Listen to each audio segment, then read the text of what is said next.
70 years, the authorities have employed a policy of secrecy, denial, and ridicule to keep the subject of alien life visiting the Earth covert.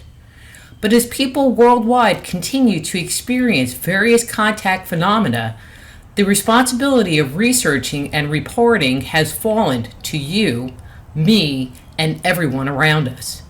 Hi, I'm Dr. Rita Louise, and this is Just Energy. Today we'll be speaking with Miguel Mendonca about his new books, We Are the Disclosure, Part 1 and 2. Miguel has surveyed UFO writers, researchers, activists, radio show hosts, therapists, military whistleblowers, and a microbiologist to create what he calls the bottom-up disclosure process. Who trusts the government these days anyway? But maybe people like Michael Cremo, Klaus Dona, Stanton Friedman, Jim Mars, Mary Rodwell, Alfred Webre, Jerry Wells, and, oh wait, yours truly can open the door to the possibility that extraterrestrials exist on the Earth. Miguel co-authored the best-selling book, Meet the Hybrid with Barbara Lamb, a study of the lives of 8 ET human hybrids that live on Earth. So please welcome Miguel Mendonca. Miguel, thanks so much for coming back onto the show. It is just great to be able to talk to you again.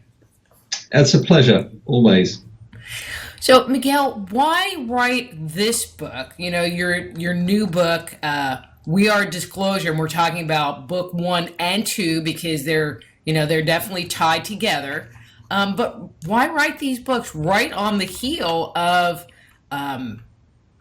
the Meet the Hybrid book? Because that one, it seems like just came out, like the other day.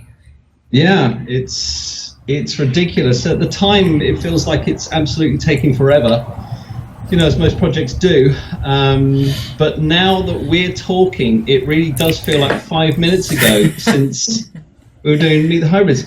Well, there's a couple of things, really. But I felt like what I wanted to do was kind of bring the field up to date somewhat. Everybody will have their own idea of what that means. But to me, it meant that I wanted to bring together a representative group of people who could provide a kind of people's history of this field. Because the more that I thought about it, the more I thought, well, we really do have an amazing division of labor. We've got people operating in every conceivable niche within this subject. And I started to see it as a kind of spectrum from those who are very focused on the material aspects to those very focused on the metaphysical, spiritual aspects of this whole subject. And just being a kind of big picture type, holistic thinker fairly naturally, I'm always interested in the system. What is the overview? What does this look like when we pull it all together?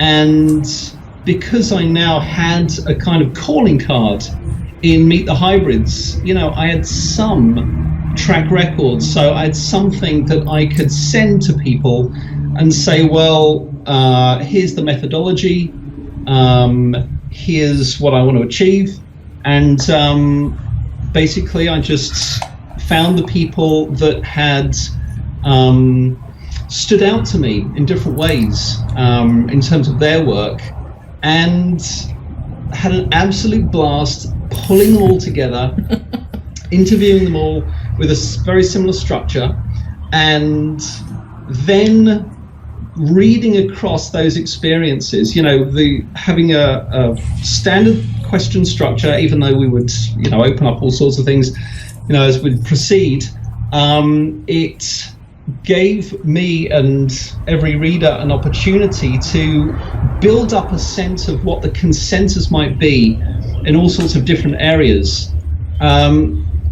And the other part of it was that when discussing disclosure with Barbara Lamb working on Meet the Hybrids, she would always say, at this point, we are the disclosure. It's everybody who is bringing their information to the field and sharing it in all kinds of different ways. It's the experiencers who are having these experiences. It's the researchers that are collecting them. It's people like yourself who are broadcasting them. It's the audiences that are absorbing and discussing this. So in a sense, we're all conduits. This information is moving from us and through us and among us. And I wanted to see what that looks like. So yeah, here we are 8 months later, and it's still kind of astonishing that it's done. Like I said, it seemed to actually come together pretty quick. It did, in my mind. So why do you think disclosure is important to us? Well, again, I guess that comes down to how do you define disclosure, and those are kind of two different conversations. The disclosure that is the only one that's accessible to us right now is bottom-up disclosure, as I described earlier. And I think that is the only kind we may see in the foreseeable future. We may see in our lifetimes. We may see ever. I don't know. Top-down disclosure has been much discussed, and one particular phrase just appeared in my mind as I was writing the conclusion, which is, "Only a fool asks a liar for the truth." And the authorities on this planet, we have learned in graphic detail at times over the course of the last 15 years particularly, but I would say this has been an ongoing process. But the coming of the internet, social media, WikiLeaks, Snowden, all of these different people that are coming forth and sharing information about what they understand in terms of lies, deceit, unethical, illegal behavior. It is absolutely endemic, it seems, within every structure, from politics and finance to the corporate world, the media, the sports world. It's just on and on and on and on, pretty much everywhere you look.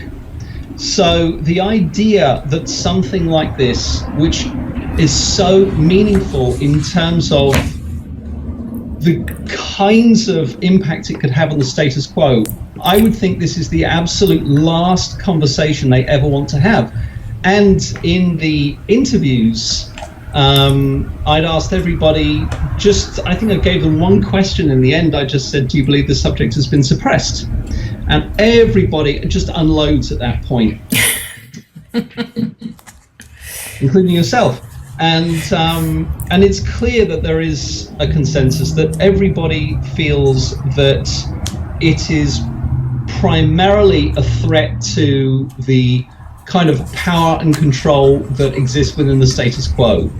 And this is not news. Everybody understands that, the way that power works, pretty much. And power is maintained by not giving away power. And if they were to suddenly say, okay, sure, let's just admit that we have been developing free energy technologies, zero-point energy, for example, that may be reverse engineered from UFO craft, and we just put that out there into the wild, have at it. We need to fix our energy system, so help yourselves. And it's never going to happen. And if those are the kinds of things that are resulting from the secrecy around this, and this is discussed, as I say, in great detail by those related to the disclosure movement. I mean, this is a kind of, well-trodden path, this whole discussion. I think it's interesting, that so many people do believe that the information is suppressed, but then there's this little string, that ties to the full believability. I mean, there are people that, fully believe that extraterrestrials are there, but even in my situation, it's like I do believe the information is suppressed, but then there's this little piece of doubt that just sits out there, which I think a lot of people have. Like, they want to believe that they exist, which seems like, really incongruent. It's like, well, if it's being suppressed, you don't suppress something that exists or that doesn't exist. I mean, that's just... So. Yeah, sure. I mean, in almost every respect, this subject is extremely nebulous, right? So you start with the government spin. I read an interesting book in the summer. Robbie Graham sent me a copy of his work, Silver Screen Saucers. And this basically details the involvement of the military and intelligence agencies in the filmmaking process around the subject. And they have evidently had their hooks in this process since the beginning, trying to kind of manage public opinion on it. I mean, there's many mechanisms of suppression and confusion that exist, but I feel like they're not getting it. They're not getting that this cannot be suppressed. It hasn't been. I mean, it's a policy that in every respect has failed. I mean, if you just go out there and look, the information is there from absolutely all over the place. But I think that it is so complex, there are so many levels to it, that if you want the truth, I'm not sure you'll ever find it. I think you have to make your peace with the fact that you'll only ever find your truth, and that truth will change every single day that you operate in this, as long as you're keeping an open mind. Now, I spent, without exaggeration, I think at least 14 weeks on the conclusion to part 2.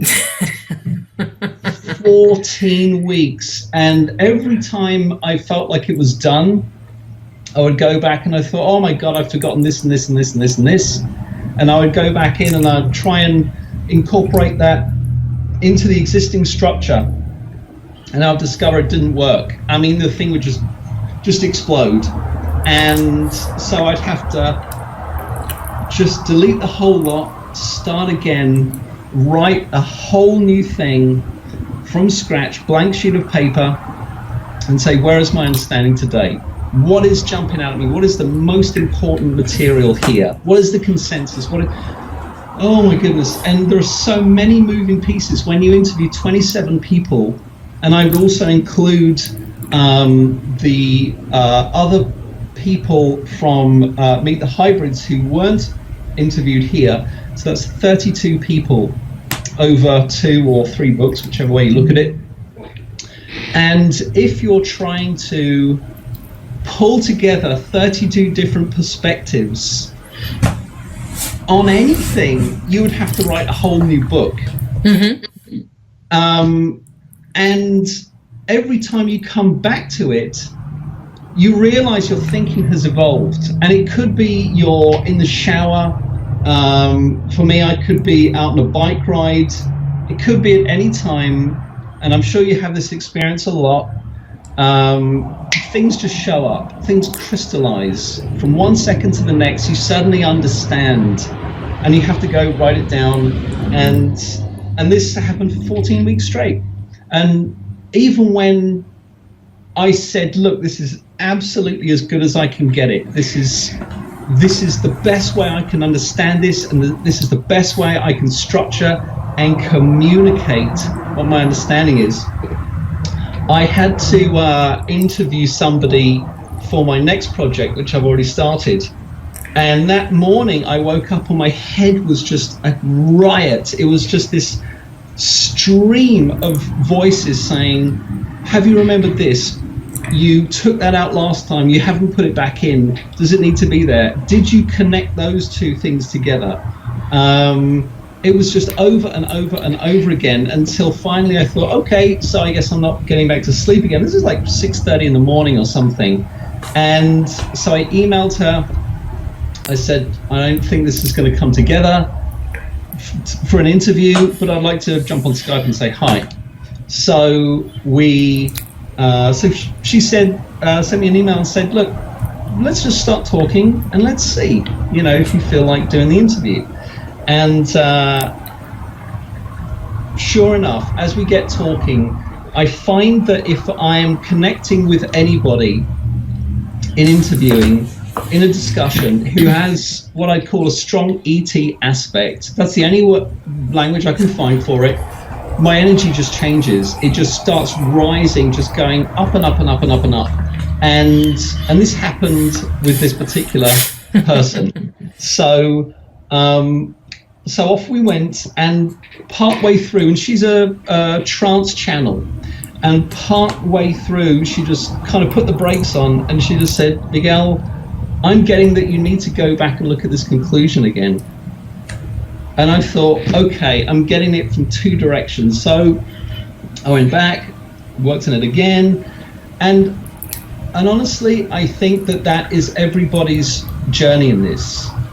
No matter what you discover, no matter what you learn, it might really challenge you, and you might reject it at first because you think like, well, it doesn't really fit. I don't know what to do with that. And that means, do I have to let go of that other stuff that I was really quite confident about? I think what it's doing is it's constantly challenging us. And I actually wrote this in the conclusion that I think there is something in this permanently incomplete nature of this subject that is really important. Because it demands that if we actually want to develop our understanding, and instead of just drawing a line and saying, I'm happy with this, I'm comfortable with that, and I'm not going past that thing, and I'm actually going to ignore information that challenges that, or I'm going to write it off, or whatever. And I think that you can see that in all walks of life. Absolutely all walks of life. Oh, yeah. So, it's fairly typical, but in the end, I think this whole thing is about the personal journey. It's not for anybody else to tell you what this is. All you can do is, even though that itself sounds like I'm telling people how to approach it, but that is what works for me. That is the way I see it. That as long as you have an open mind, if you really want to go there, this can take you a very, very long way into understanding reality itself. There are so many pieces of it. There are so many different things that this has given you access to, and it's not just what are ETs, because I have found that if you go far enough down that road, as of many of the people I've interviewed, what you end up finding is you're actually finding yourself. That's what's down that road, it seems to me. Can you elaborate on that just a little bit about going down that road and finding yourself? I think that part of it is it's going to challenge the way that you think. You're going to understand a lot about your own process if you're mindful and if you're honest, because it could well be that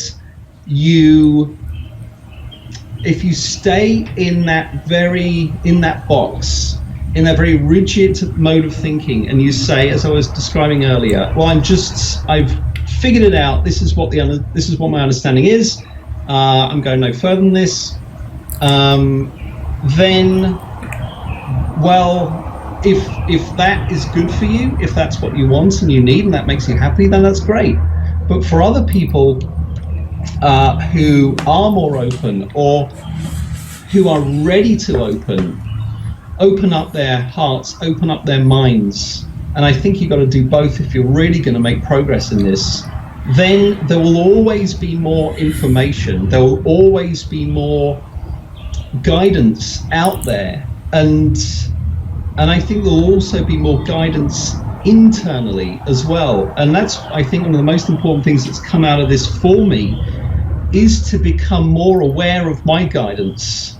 And in some ways, like originally I was thinking about it as internal and external. Kind of internal, that physical sensation that comes with intuition, where something is saying, you really don't want to go down that road, you don't want to deal with that person, or you really need to work with this guy, whatever it might be.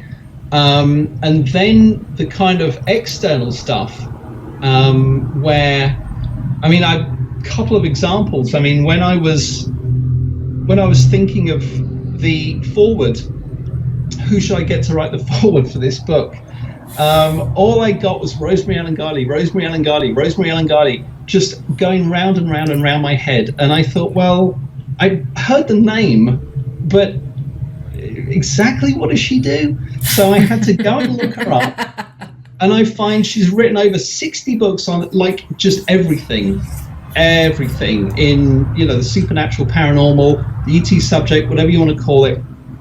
Over 60 books. I think she said she's up to about 65 now, which is just extraordinary. And I mean, was that guidance not absolutely on point? I mean, she was perfect, because I wanted somebody with a broad overview of the subject.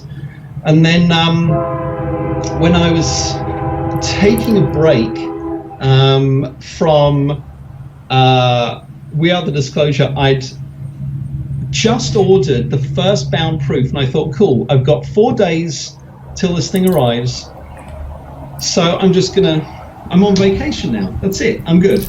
Now I can rest after 8 months of just hurtling along. Lay down on the couch, and within a minute, not much more than that, suddenly I've got the title, I've got an outline, I've got the list of questions, the list of participants for the next book.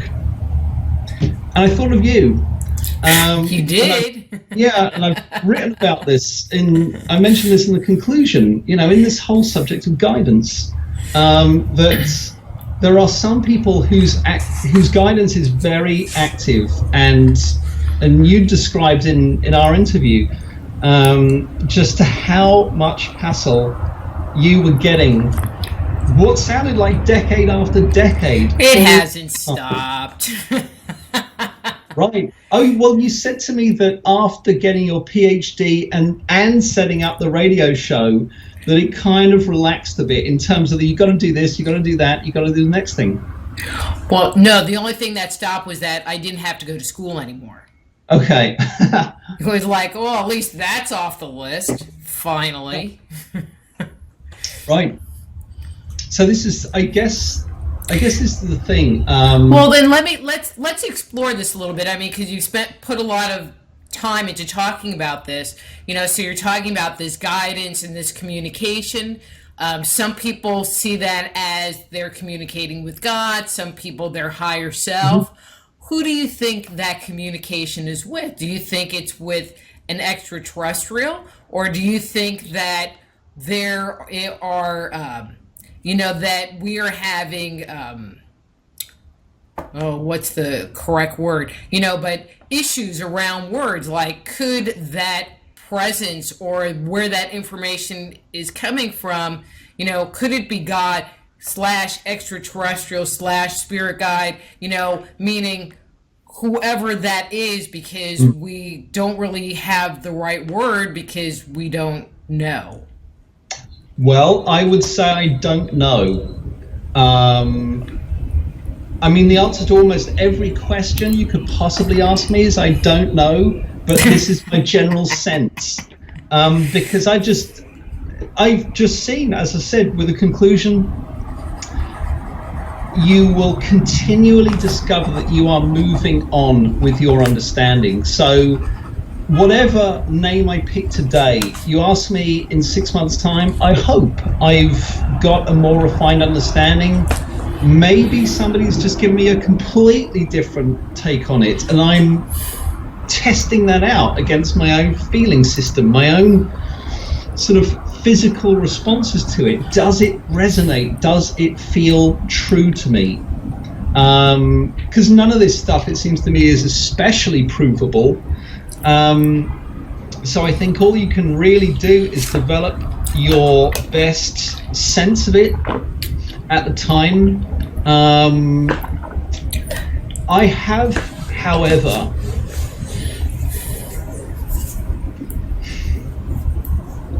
come to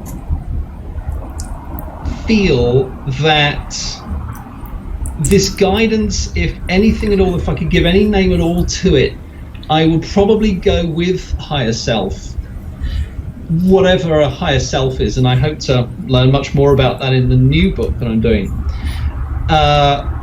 And the reason I say that is because it feels like me.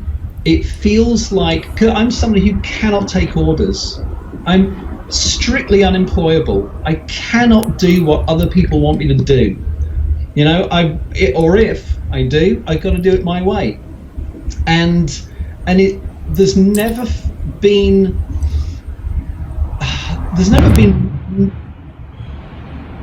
holy smoke, was that thunder?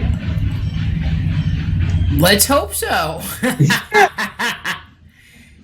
Either that or someone just drove into your house. And it wasn't even that close. Wow. Yeah, well, let's figure it out. So there's always exciting sound effects at this house, so you just never know. Oh yeah. Well, yeah, lightning, thunder, the train, the police, ambulances. In the summer, the cicada bugs. There's always some kind of background noise. Oh, I thought you might mean that you have other guests. Well, I do that too, but they don't get on air. Right. Too much. Yeah. Yeah. Keep themselves. Keep a low profile. Yeah. But that's one of the questions that I ask now. I don't have an answer, but are those promptings, and is that communication, and is that nagging little voice that sits in my head and says, but what about this? But what about this? What is it? Obviously it's not a human, and they're not here. And so, could we generically call them an extraterrestrial? I mean, it's possible. My hope it's not Fred the janitor from Zeta Reticuli talking to me, and that at least it's somebody smart. I mean, I don't know. We could easily be a fabulous form of entertainment for other intelligences. That's, to me, as good a theory as I have ever heard.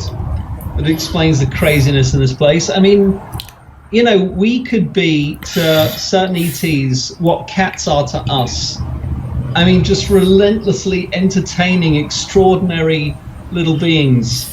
Or like that movie with Jim Carrey, Truman, I think, where he was just in this little bubble world.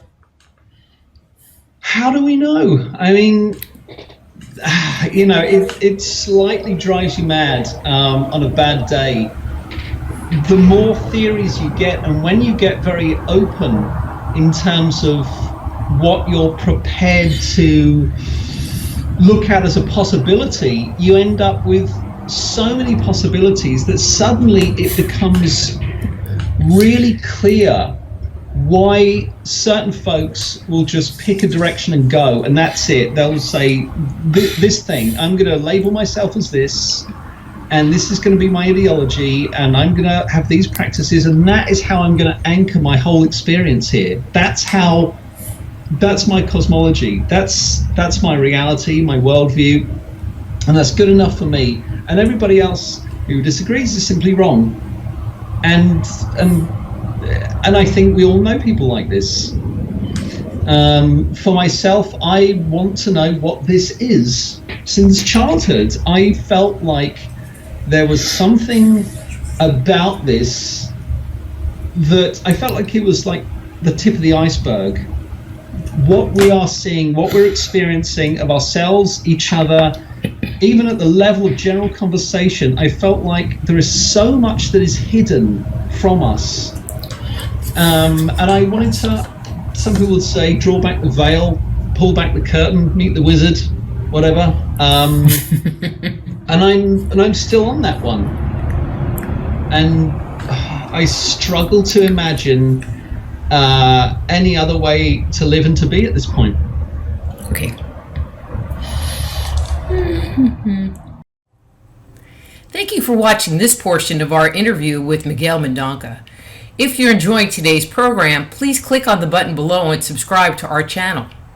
If you want to hear this interview in its entirety, become a Just Energy Radio insider at justenergyradio.com and access full shows commercial free and gain access to our over 9 years of show archives. Don't forget to share this episode with your friends on Facebook, Twitter, and Instagram. So until next time, I'm Dr. Rita Louise. This is Just Energy. Be blessed.